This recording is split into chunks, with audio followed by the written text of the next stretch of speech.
hear from you. Go. Okay, first thing... Is that a real diamond? Yes, it's real. I don't wear nothing fake. Nothing's about the doctor's fake. Get that straight. Right here, right up front. I'm not fake. Go ahead, pal. Tell me what you're going to tell me. My diamonds are not fake. Tell me what you're going to tell me. Hey, this guy here, Wilson. First thing, I never heard of you, never heard your name before you went on some news show and come out saying that wrestling's fake and all this and that somebody wanted to make love to you or some man or something. Well, see, I've never had that problem. You say it goes on everywhere. I've never had that problem with a man. Man never come up and ask me nothing because I had plenty of women. Now, I've been in wrestling 15 years. No promoter ever made love to me or tried to make love to me or asked me for sexual favors. I think you're a liar. I think you're a liar and you want publicity. That's all you want. I don't think you can play football. I don't think you can wrestle. I don't even think you should be out here. I think you're just somebody that wanting to come up here and say, I'm a professional wrestler. There's 1,000 people out here, 100,000 people who want to get in the limelight. And you say, you come out and say, first thing I want to know, what gives you the right to even be out here? Have you ever beat anybody? Have you ever go ahead, answer. I don't even know. Answer, man.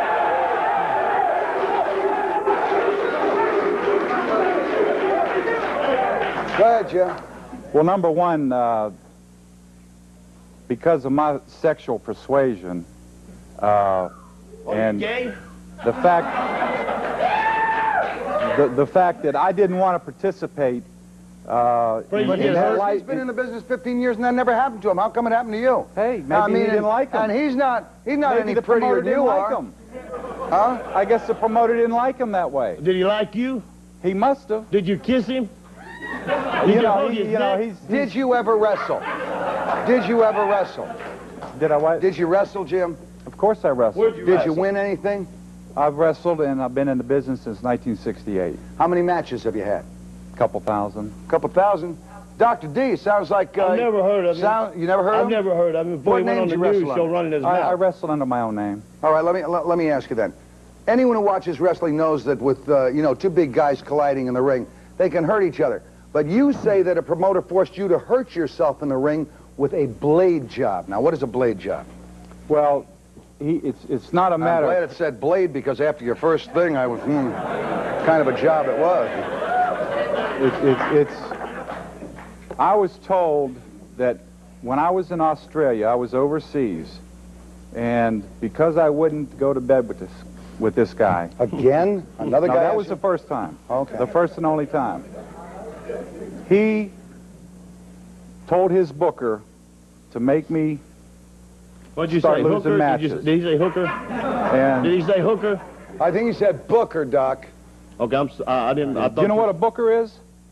What, do I know what a booker is? Do you know what a booker is? I know what a booker is, I know what a fool is, I know what a liar is, and a goof, and you're a liar and a goof, and I don't think you can wrestle, you never quit.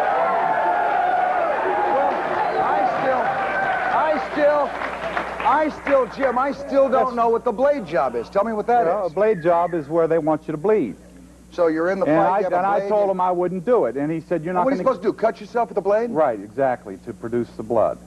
And because... Can't you carry a little capsule and break it if you want? No, I don't know whether that ever happened or not in the business, but the way they do it now is with a blade. I think you're a liar on that, too. I've never used what you call a blade or anything else, and I can make you bleed in less than 2 seconds. I'll hit you so hard that...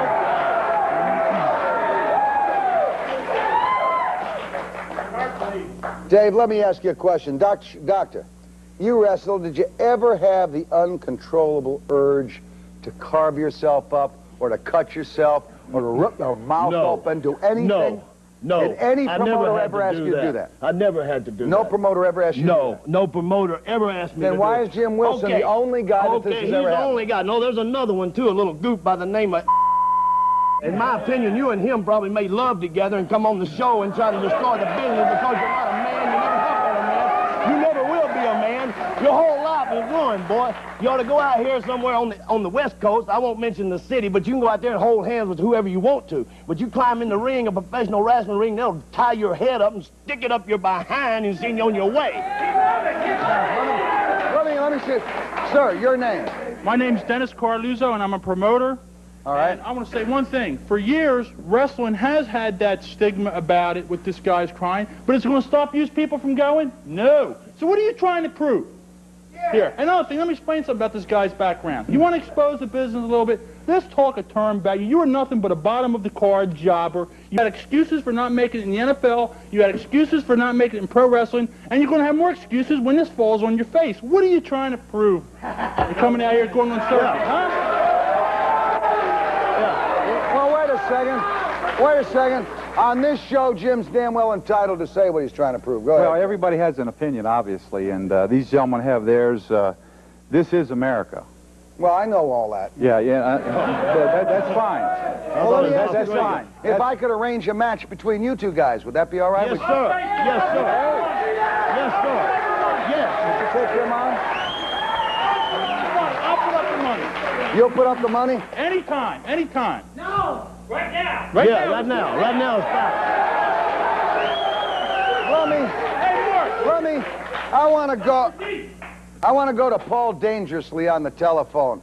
Paul, can you hear me, buddy? Yes, I can, Mort. Paul, let me ask you a question. You've been listening to this stuff. Yes, I have. All right? You listened to Jim Wilson's life story. What do you make of his statement that he was basically blackballed from wrestling?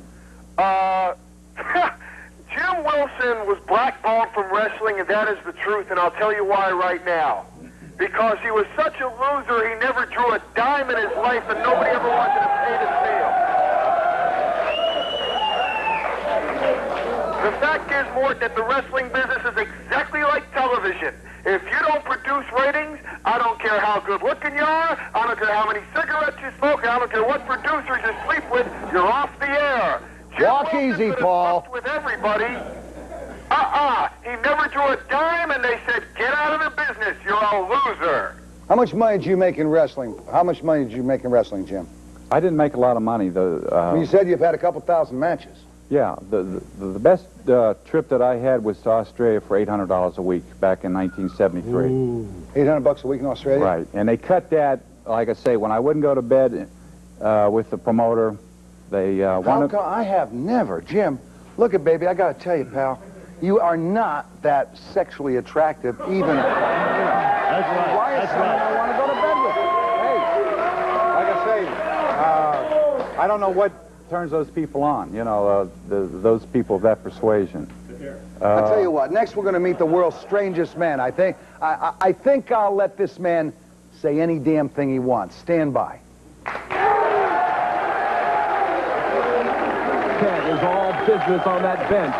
And watch this.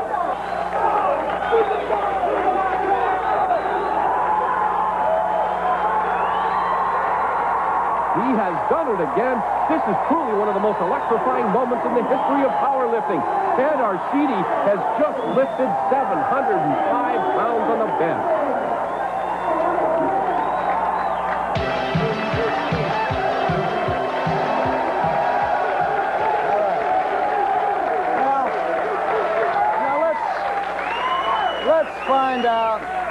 Let's find out about racism and all these other things that we hear about in professional wrestling. Let me introduce you to a gentleman by the name of Claude Thunderbolt Patterson, former pro wrestler. Thunderbolt, how you doing, pal? Very good, and you? I'm all right. You think you had a talent to be the world champion, right? Yes, I do. Okay. What kept you from reaching the top of the wrestling game? Well, the promoters. Just that simple. Why? What would they do to you? Promoters. I mean, as a black individual, you are limited. Just that simple. As a black individual, you're limited. You wrestled in the 60s and 70s. 60s, 70s, and 80s. Okay, in the 60s and 70s, I understand you made, from a quote in one of the magazines, you made $50,000 to $100,000 a year. Well, they quoted me as making $225,000 a year. 225. Did you make that much? No. How much did you really make? I made 100. Made $100,000. Let me see. If my memory supports me right, that would be the days of Argentine Rocca, Buddy Rogers. That's a little bit before. That was a little bit before my time. Well, that was a little bit before your time. Right. Seems to me anyone making $100,000 in 1960s wasn't really discriminated against.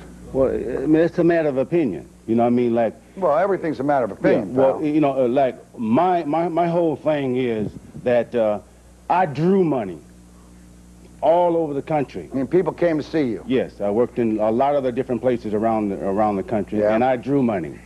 And I just wanted the same chance that the rest of them was getting.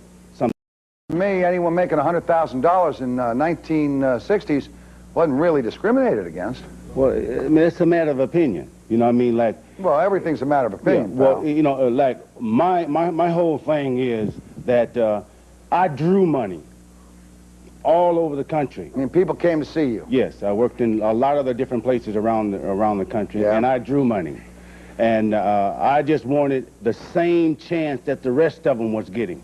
Something that I didn't Hey, Dr. D. You had more Dr. than a chance, man. I'm That's from your the South. opinion. Yeah, my That's your opinion. I opinion. was You was there, the buddy. individual. Atlanta, Georgia. You was on top. the I was the individual. first match, buddy. That's the right. first match. Making You was the 50 bucks an individual hour. that came along.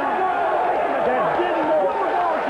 You didn't show up. You walked out. When you came, You walked out. You didn't didn't show know up how for to the put match. your boots on, You did my not man. show up for the match. You walked out. You I held walked up, out tried to get because on I me. was That's the reason mistreated you didn't just do it. like all the And rest just of them because have you're been black, you think somebody should kneel That's down your to problem. you? No, they ain't gonna You kneel went down on, to you. you was able to Sour say- grapes, sour grapes, that's all I had. Sour grapes. Yeah, my opinion. You're the Sour one. grapes.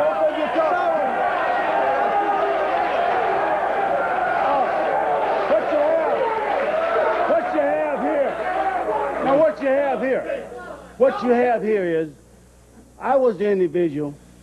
I was all over the country. I drew money. Yes, I walked out. Why did you draw money? Wait a minute. No, I ain't waiting a minute.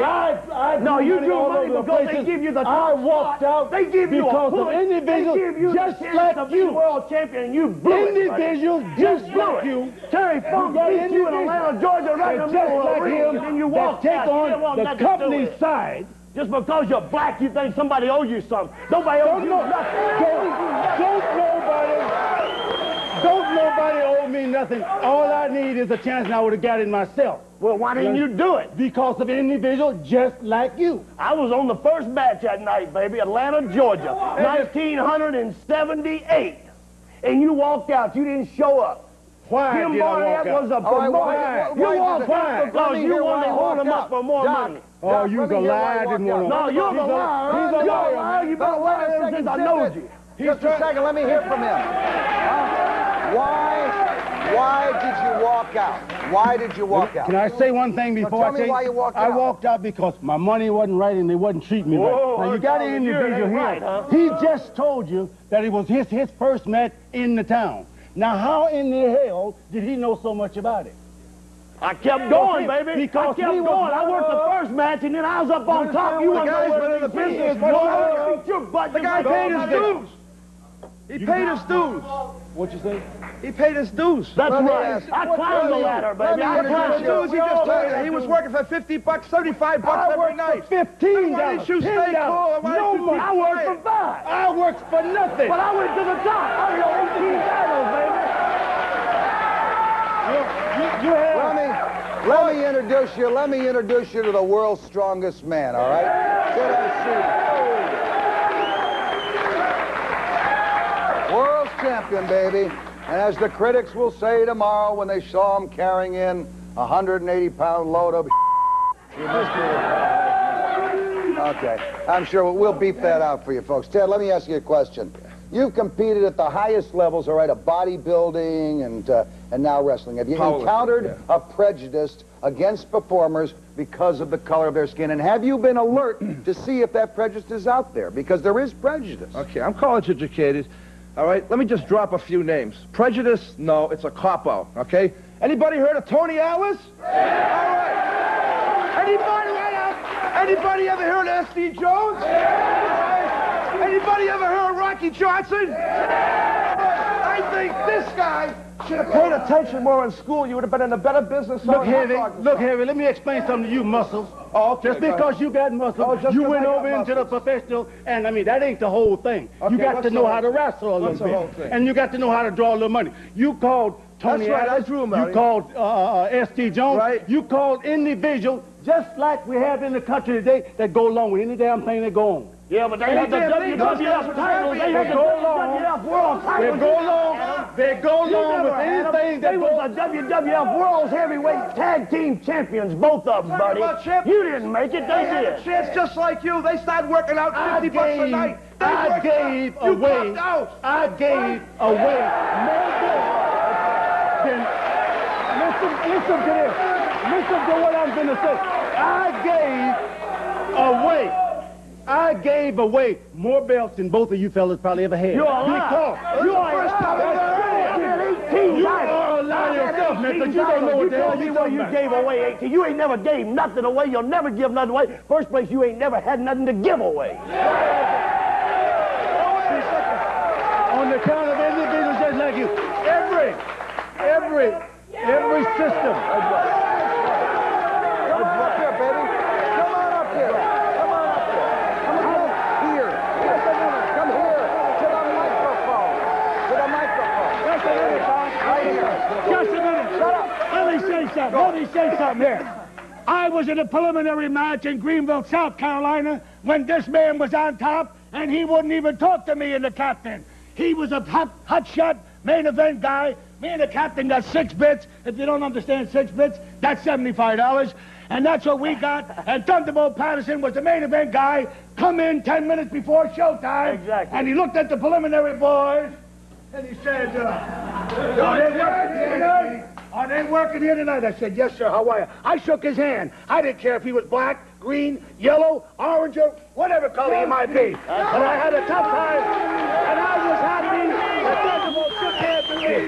I was happy when you shook hands with me. I was glad. And your damn color didn't mean a damn thing, Thunderbolt. You are a very, let's shake hands again. And me and the captain, let's shake hands again, all right? Because there's a whole lot of individuals. And this guy that pretend. When Schultz told you the same story. That pretend. That's it. That they are not prejudiced. Gorgeous George walked out the dressing room. I spent 20 years. Rugs down. I spent 20 years in professional wrestling. Oh, Kenny. I spent 28. Good. Well, yeah, you spent 8 more than I did. Yeah, you started. Wonderful guy. And it was a preliminary, boys, when you came in. Well, it's a whole lot of folks that I didn't talk to. You have. That's right.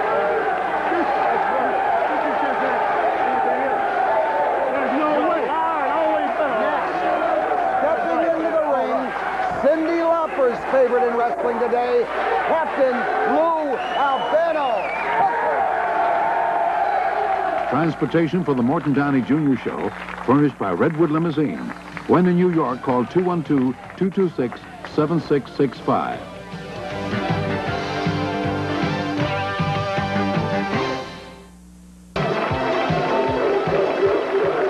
All right.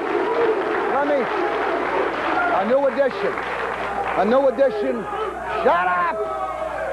Zip it! A new edition on home base, all right? Connected with wrestling like nobody else has ever been. Wrestling's ambassador. He served as a pro wrestler, a promoter, manager, a movie star. I mean, you go on it. He's got it all. Lou Albano, the captain.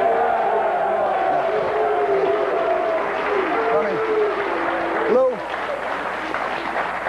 you've been listening to everything that's been going on in the show. Mr. Wilson here was just applauding you. It means even he has respect I'm not for you, for right? his applause. I've never been looking for. I want to say something more. Let me ask you something, all right? You identify with professional wrestling as much as anybody in America has been. 1953. Does the discussion we've been having tonight bear any resemblance to the wrestling that you've known? Let me tell you something, Mort. The discussion that's going on here tonight is utterly ridiculous.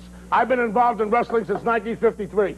And I'll admit that today there's a little bit getting away from the wrestling, a little bit of showmanship and so forth, but to me, they're still the world's greatest athletes. When a guy comes out here like this half-wit, and a guy like that moaning about black, I started in with Bobo Brazil, with Bearcat Wright, with Black Boy and Sweet Daddy Seeking, and they made something. And let me tell you something.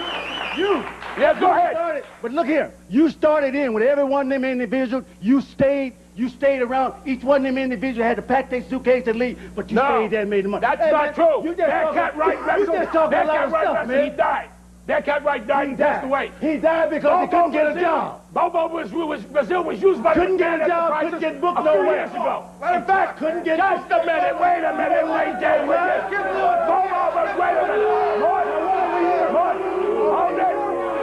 What? Let me answer the question. I want to hear. All right, I'm on the board. Just a minute. Bobo Brazil wrestled right here in the Meadowlands in the Old Timers Day a few years ago. Wrestling was good to Bobo. He was one of the favorite guys of Willie Gilzenberg and Vince McMahon. And as far as this half-wit, talking about blades. My wife was sitting out there and I've been married to for 34 years. If I were to use an object to cut my face, she'd divorce me tomorrow. Let me tell you this. Sure. Anytime I wrestle... She sure as hell wouldn't want that pretty face. Well, you ain't kidding. No. Now, anytime... All right.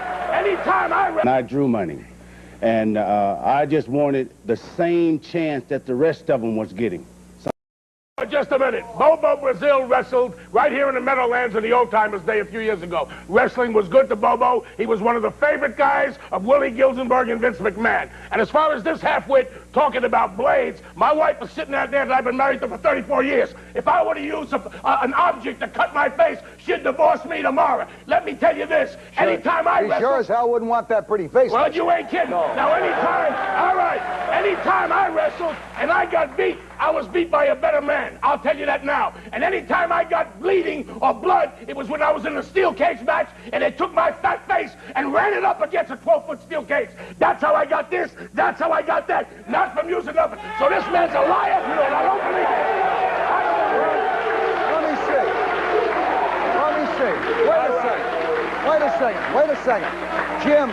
Jim, you have been ominously silent through all of this, well, all right? I haven't been ominously silent. I've just been listening to everybody. The thing about it, and I was applauding Lou and I don't want your applause. I don't want to hear that. I want to hear what you got to say. No, that's fine.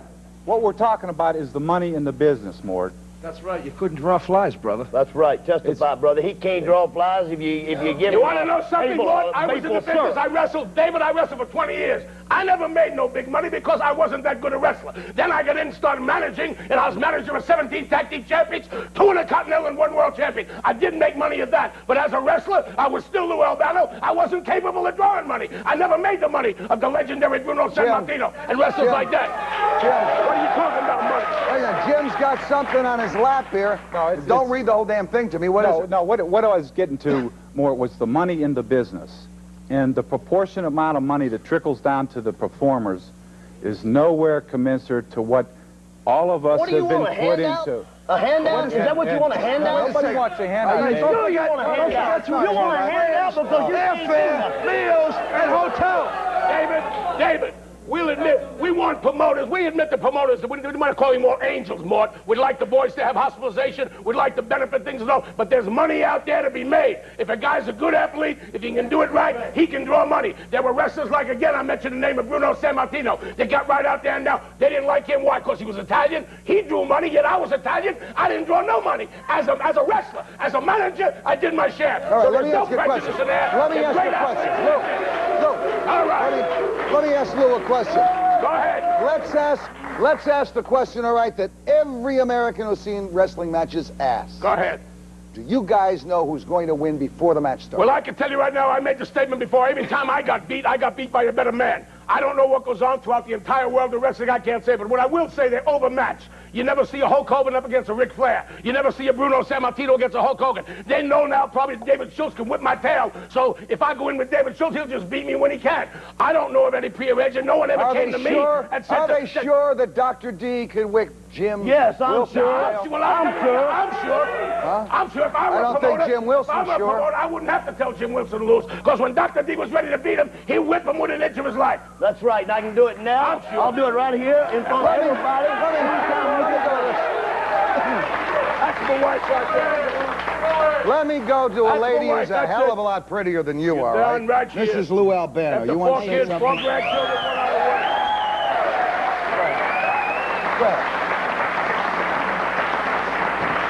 I guess I can be as good as witness as anyone else. Lou came home pretty battered a lot of times, and it was for real from what I could see. He's had broken back, there you go. broken wrists. Look at the nose. His nose has been broken so many times.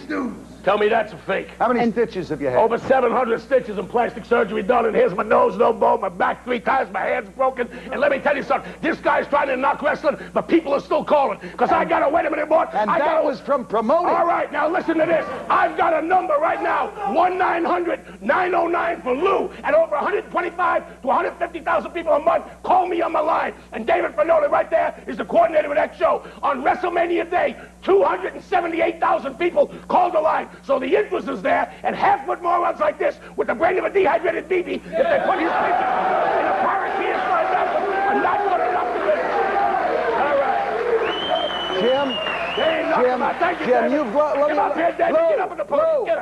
Let me go to Jim for a second, because he's called wrestling a soap opera for stuntmen. Did the promoters tell you when to lose or win? Let me just... Did they tell you when to lose or win? Let me quote Vince McMahon, okay? Both of these gentlemen, I believe, have worked for Vince McMahon. Is yes, that right? I have worked for Okay, him. great. All right, good. That's right. You wasn't good enough. Fine. Thank you. If they really... They wanted to ask him... Give it to me fast, baby. If the matches were predetermined, I'm going to try to read you a quote. All right. By the Associated Press that Vince McMahon gave to the Associated Press. Supposedly. Okay? Supposedly, it's right here. You believe everything you see him reading? If they really did the things it looks like they're doing to each other, there would be a lot of dead wrestlers, McMahon told the Associated Press. Okay? Look. Now answer my question. Did they ever ask you to win or lose a match? Yes, every night. Every night. Absolutely. Who asked you to do that? Who asked you to do that? Who asked you? That's why they never saw him around. Who asked you to do it? There were two Vince McMahons. Which one?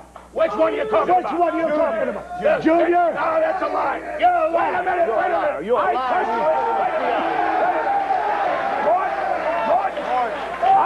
I am not a personal friend of Vince McMahon Jr. I worked for his dad for 35 years, the greatest promoter in the world I ever knew. But Vince McMahon Jr. and I had our differences. But I do not believe that he meant that statement the way he's talking about it. He's saying there is a certain amount of showmanship in professional wrestling, which we don't deny. But he means that some of the things that happen in there, at times, a man is not out to kill. He wants to win, but he doesn't try to kill his opponent. But yet sometimes they get carried away. And what McMahon was trying to stress, that it is the top athletes in the world today, and one of the greatest athletes that ever lived, professional wrestling. So don't ever believe this man right here, because he's a liar. He's not one of us. He's not one of us. We're going to come back in just a minute. We're going to come back and we're going to look into the deep heart and soul of wrestling, my friends. We're going to talk to one of the great teachers. Stand by.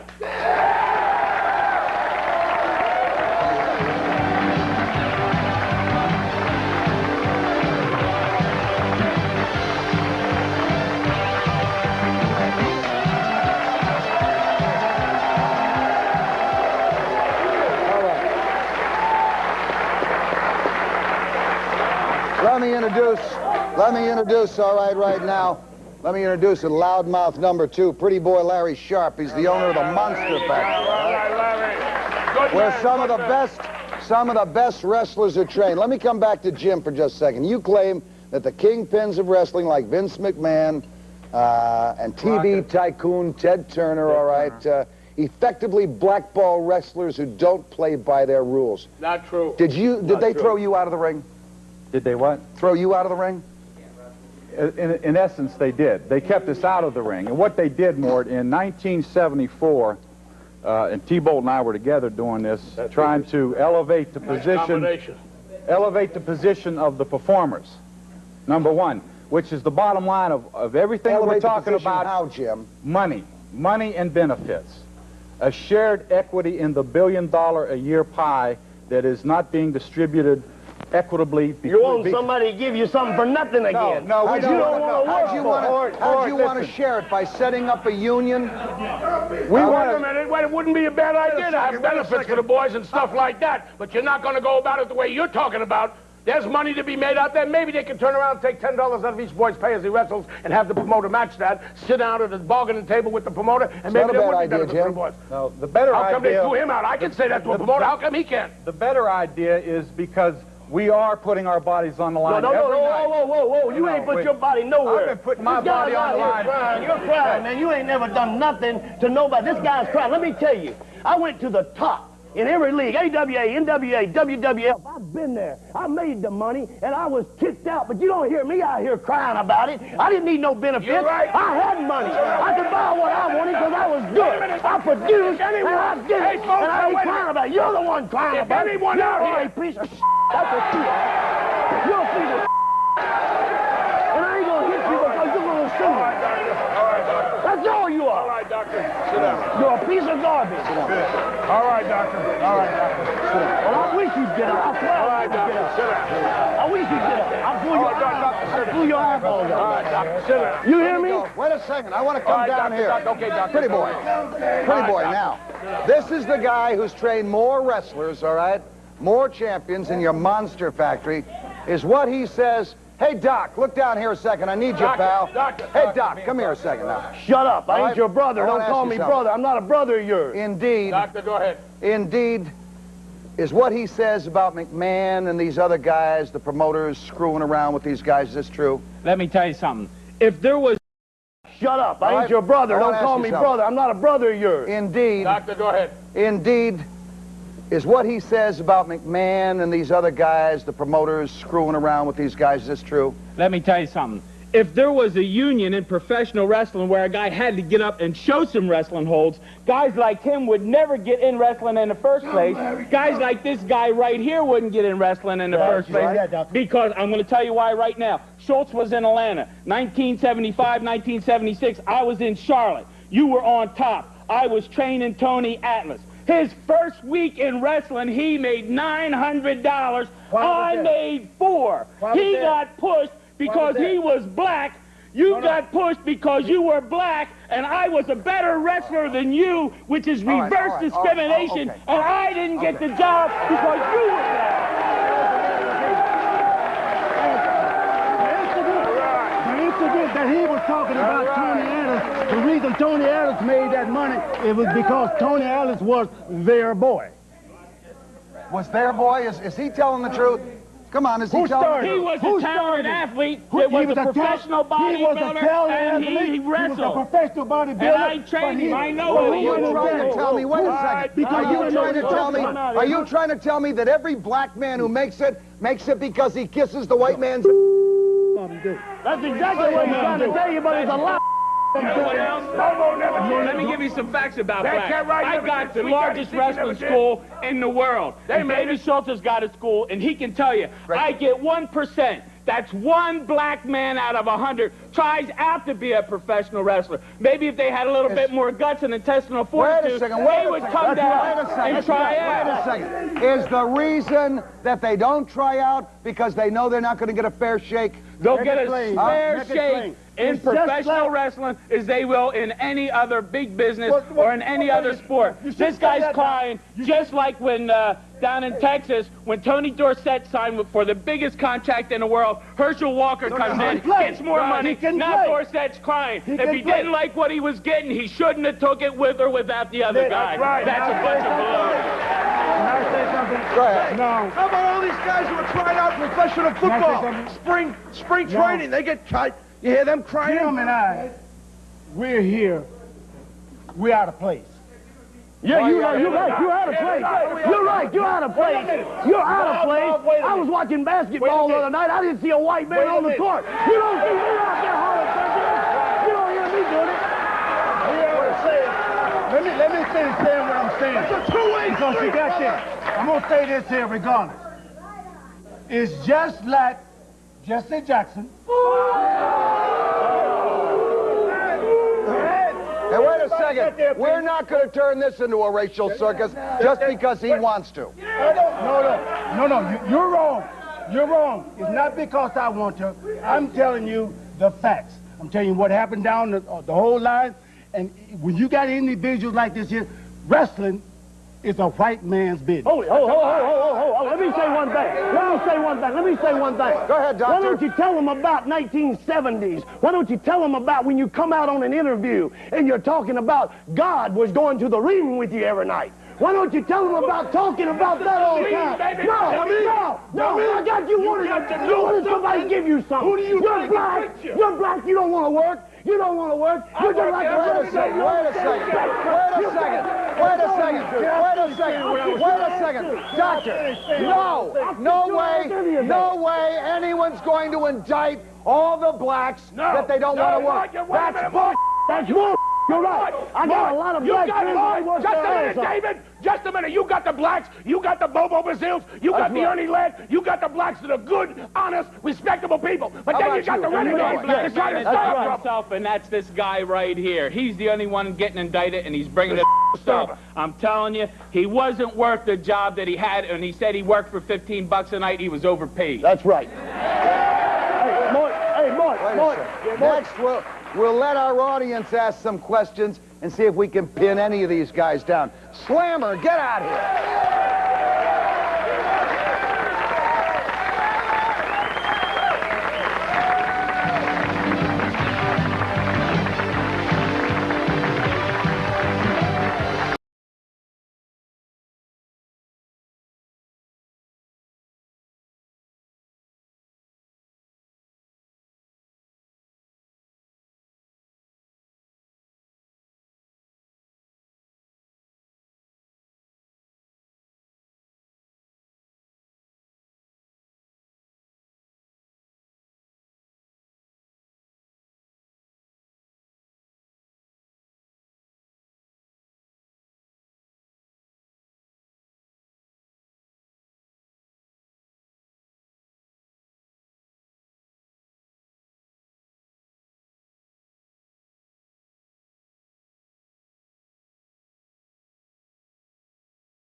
Lou, if wrestling is supposed to be real, why doesn't Las Vegas take action on it?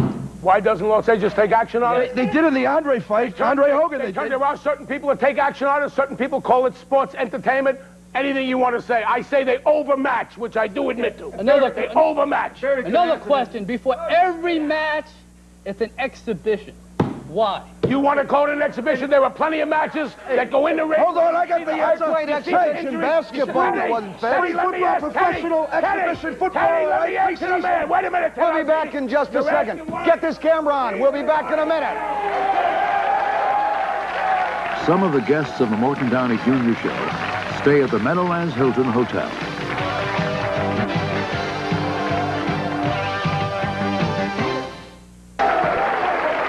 Wait a second, Lou. Wait a second. Let me ask Jim what this picture is here. Hold that picture up. Camera, can you see that? Camera, get that picture. That's a picture. Turn the camera on. It's Get him and his the mother. picture. He's out of the Got mess. it? All right. Okay, who is it? Jimmy Carter? That's a picture of the President of the United States of America, okay? He's the former president. Right. Reagan's president now. Former, that's right. Yeah, go ahead, tell me quick. We don't have much time. He's got a stranglehold on a guy that I was in the business with the very first time I got in. So what? So what I'm trying to say is we are in the process of unmasking the politics of pro wrestling. Yeah, fine. When I see pictures of Jimmy Carter like that, it makes me wish I was a basketball player so I could have slam dunked them. Doc, okay, I just want to. I want to say one thing. First thing, a while ago, this man said that I was prejudiced. I'm not prejudiced. Right now, I'm a professional bounty hunter. I go and pick up criminals off the street, and they're white. They're white. They're garbage, and I lock them up and I take them to jail just like I do the black man, the Puerto Rican, Chinese, Japanese. I don't care. And they're out here arguing and bitching about somebody kicked them out of the business. I was put under the business. Nobody wants to use me. You want to wrestle him? You want to wrestle him? You want to wrestle him? You want to wrestle him? Wait a second. You want to wrestle him? I want him on the street. Let's get a match. Winner take all. Give the money to you and me. Going pro wrestling to see some of the meanest, nastiest villains around today. You know what? You gotta love them. Doesn't matter whether it's real or fake. At least in the world of wrestling, unlike the world we live in, the bad guys aren't killing anyone. I'll see you, Ken.